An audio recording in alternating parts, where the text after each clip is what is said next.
They say life's a journey, not a destination. And honestly, most of us pretend we believe that right up until the point we get in the car. Then we get laser focused on getting from point A to point B.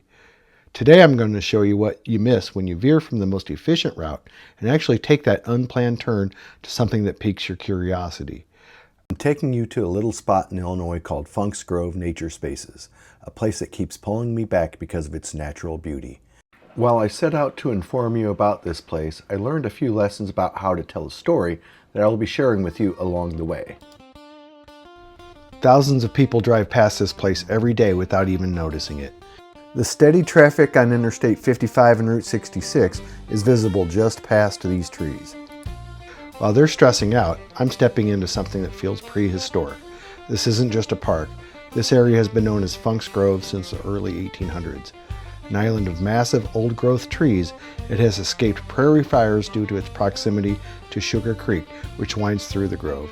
In fact, this is the largest remaining intact prairie grove in the entire state of Illinois. We're talking over 1,000 acres of protected land hiding right beside the chaos of the modern world. Putting together this video got me thinking, how many places like this do I miss when I speed by, focused on getting to the end of the trip?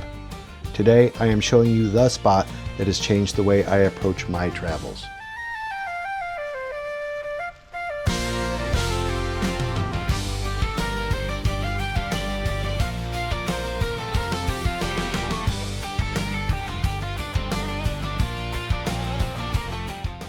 Funk's Grove Nature Spaces isn't flashy. It doesn't scream for attention. The only billboard is for the store where they sell maple syrup along Route 66. The Nature Spaces take a decidedly un-Route 66 approach, with nothing more than one of those brown recreation area signs pointing to the turnoff. Speaking of the road sign for the maple syrup store, you'll see they spell syrup with an I instead of a Y. That's not a typo. It's a tradition going back to the 1800s. It distinguishes the real stuff from the sugar water you buy at the store.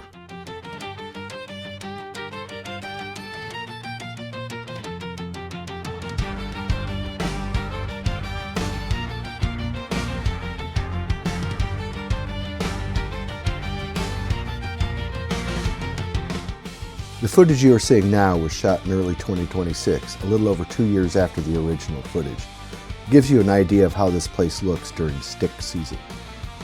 While the drone practically flies itself, there is a learning curve. I found out quickly that you should be very judicious about what you film because the batteries do not last long. The drone made it to about the halfway point of my trip. Another thing I learned is that you better turn on noise cancellation. Otherwise, all of your witty comments sound like this.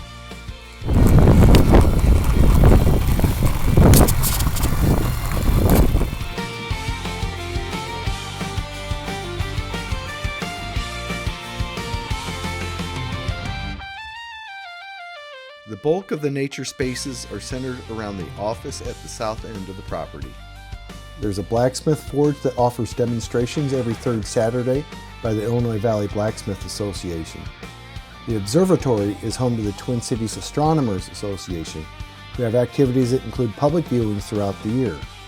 It's a nice area because of the low light pollution here and nice viewing angles, no disruptions with the sky. As long as there's no clouds out, there's a wonderful view. Additional facilities include a corn crib that's been turned into a prairie lookout. Every year they have a hummingbird festival. There's a neat little area in the back that just attracts them like anything during the spring months as they migrate. A lot of school field trips and whatnot around here during the year. So they got children's play areas, this beautiful fire pit, which I'd love to enjoy sometime if I'm ever here in the evening. What keeps me coming back are the 8 miles of trails that curl off in every direction. You can't help but breathe differently here. Somewhere between the woods and the prairie, everything gets calm.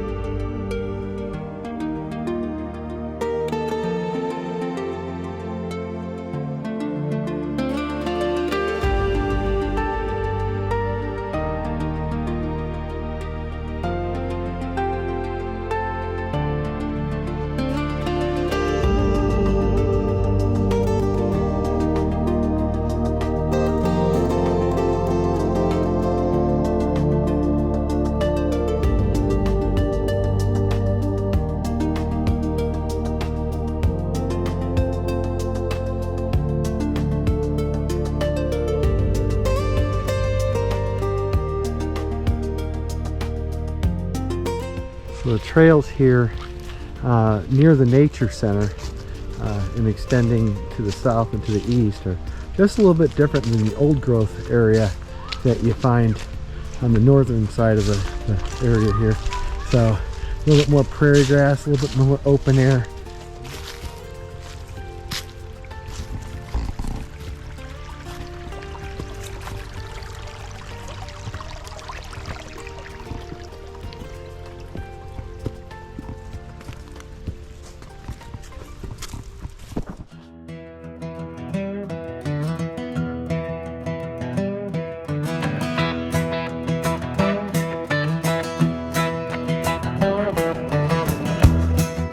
There's a spot here called the Chapel of the Templed Trees. It's exactly what it sounds like, an outdoor sanctuary where the tree canopy serves as the ceiling. I will come here to clear my head from time to time. It's like the world finally turns its volume down.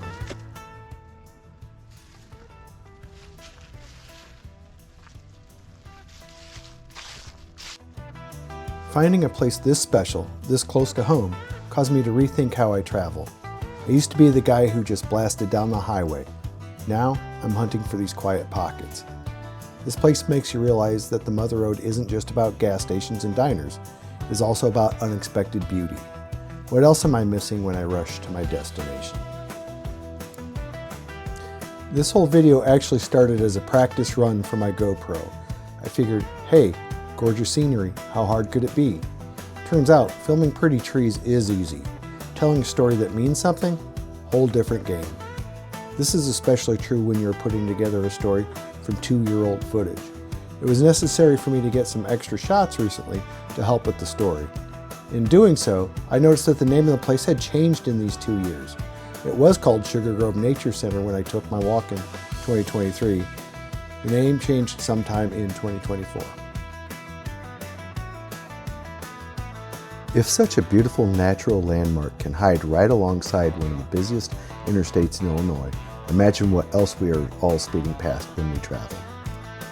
The best parts of a trip don't always announce themselves on giant billboards. Sometimes, you just have to wander a little to find them.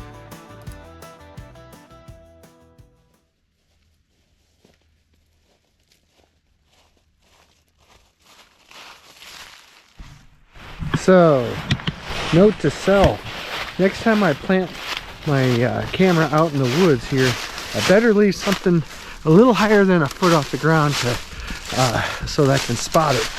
After I got walking for a while, I realized that I lost my perspective. Thank goodness I found it.